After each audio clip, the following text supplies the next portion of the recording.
Here's a big one.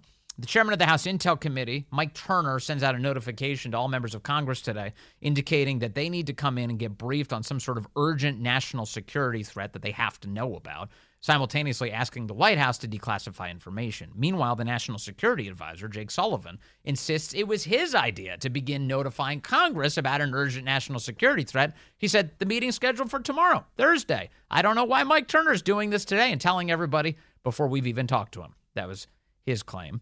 And then finally, the biggest piece of this is Congress was supposed to be debating and perhaps even passing a renewal of warrantless surveillance of American citizens this week. The breaking news in the last half hour, Speaker Mike Johnson has canceled that vote. It will not be happening, at least this week. For more on all of this, I want to bring in the head of the House Freedom Caucus, the congressman who represents Virginia's 5th Congressional District. Bob Good joins us on the phone. Congressman, good to have you with us, sir. Great to be with you again, Vince. Thanks for having me. Am I wrong to be suspicious of the timing of a so-called urgent national security threat popping up in Congress right now?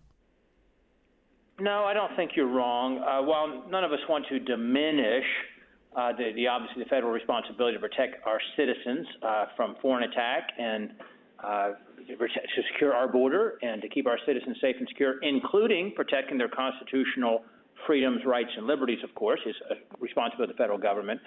It did seem a little curious, the timing. So what happened was the Intel Committee chair just told us this morning, coincidentally, I guess, to the fact that FISA reform is being debated, said, hey, there's just an imminent national threat where all members can go to what's called the SCIF, where you can go and get classified confidential information.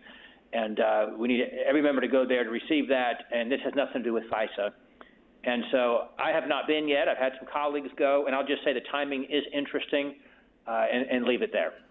Okay, sure. But here are some of the public things that are kind of suspicious.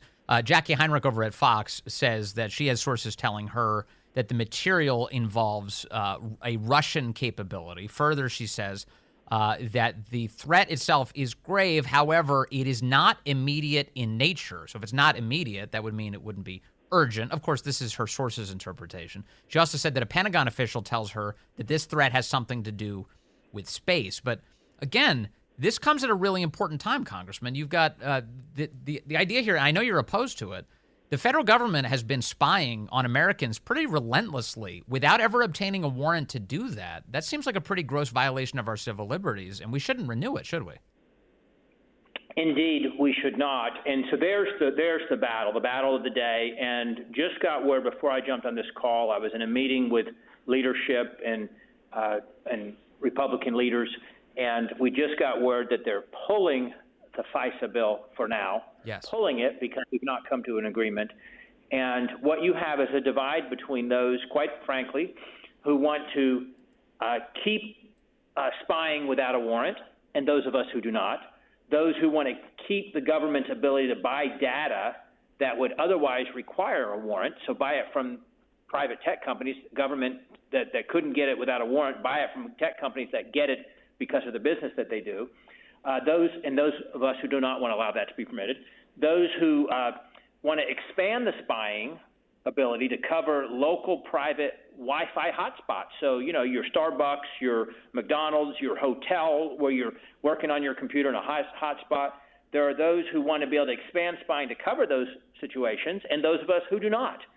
And then the other divide would be those who just want to add more ways to spy on U.S. citizens, Americans, and those of us who do not. And those of us who do not support the judiciary bill, which has jurisdiction over this issue, and it should have been the judiciary bill that was the main base text. You had a competing Intel committee bill with a judiciary committee bill. Unfortunately, the Intel committee bill is the primary base text with amendments allowed from the judiciary committee bill, 4 amendments. But you've got a battle now with the Intel committee folks and those who support their version, who want to keep spying on Americans without a warrant, quite frankly, and those of us who refuse to do that. And frankly, the Speaker needs to choose sides. He needs to choose the right sides. Let's have the vote. Let's put members on record. Let's have the amendments. And if members want to vote against requiring a warrant to spy on U.S. citizens, let them vote against that. Let the American people see who they are. Frankly, when this came out of Judiciary Committee initially, it was passed out of committee 30-something to 2 Turns out Democrats don't want to be spied on without a warrant by the federal government either. And then the Intel Committee began to try to blow it up and to prevent the Judiciary Bill from getting to the floor. So would you reiterate, why do you believe Speaker Johnson just pulled this from consideration this week? What's the explanation for that? And does it have anything to do with perhaps that he has the same suspicions that I do, which is the Intel Committee is trying to hype a pretty standard threat to make it appear that robbing Americans of their civil liberties is an urgent need? Well, I don't want to try to guess what Speaker Johnson is thinking, what his reasons would be, but I will tell you this, that the Intel Committee members were threatening to what's called kill the rule, take down the rule, prevent us from being able to have a vote on the House floor on the bill and the amendments if we didn't pull the amendments for things like that you have to have a warrant in order to spy on U.S. citizens, and that you can't keep buying data, again, that would otherwise require a warrant, or that you can't expand the spying capacity to private Wi-Fi hotspots at businesses, restaurants, hotels, things like that. So they were threatening. They were threatening to destroy the legislative process because they wanted to keep spying on American citizens. That's exactly right. And Speaker Johnson, what he verbalized to us was he did not want to see the bill fail on the floor, have what he termed an embarrassing vote on the floor where Republicans killed the bill. But frankly, what our position is, call their bluff. Do they have the, I'll say, courage to vote against protecting Americans' constitutional rights, the Fourth Amendment? And if they want to do that, then let's find out who they are and let the American people see they're willing to do that. Okay, so at the beginning of the week, Politico had a report that really caught my attention today. I was reading it today, and I was like, man, what is this? So there was some consideration that the House would go into something called secret session for a part of this debate. This is a very rarely used thing in congressional history. Apparently, it's only been used 4 times: for 1979 for the Panama Canal Treaty, 1980 for Soviet-Cuban activity in Nicaragua, 1983 Nicaragua, and then in 2008 involving FISA Section 702. All that data comes to me by way of Cato, which pulled all of this together. Is that your understanding that the House would be pulled into something called a secret session over all of this? And you see how great that worked out back in 2008 when it gave us the FISA that we're currently working under now, which has been used, some 278,000 times to illegally spy on U.S. citizens, quite frankly, and contrary to the protection that we are supposed to have under the Constitution. But yes, there was the threat, the intention, if you will, by the Intel Committee to have some of this debate, deliberation done in secret from the American people, which frankly should never happen, or essentially never happen. But we were going to attack that vehemently and publicly, and they have apparently backed away from that. We have not been told that's going to happen. I don't think that's going to happen, but we would certainly do everything we could to expose and prevent that from happening. Congressman, once you receive this briefing on whatever the supposed threat is, how likely I know that you won't be able to share classified information, but if you detect that this is a scam, are you going to be saying that in public? Well, I want to be careful, obviously, about what I say about it, but I will just say that I've not been to the briefing yet, and I've had no one who's been to the briefing come to me, and what they can't tell me, they cannot even literally, so a member of Congress who's been to the briefing cannot come and tell someone like me who's not been yet, but is eligible, qualified, has clearance to go to the briefing. We can't talk about it outside the briefing, but I will just say no one has told me, hey, you got to get there to see the briefing. I've not gotten that reaction from those who've been. So not a lot of urgency from the members of Congress who were told there's an urgent threat. I have not been told that I urgently need to go and to hear about the briefing. Fascinating. Okay, one of the it is a matter of convenience, of course, that we have you on this topic, and it's important. You're the head of the House Freedom Caucus, and you are fighting to get protections for American citizens into this debate, and God bless you for it.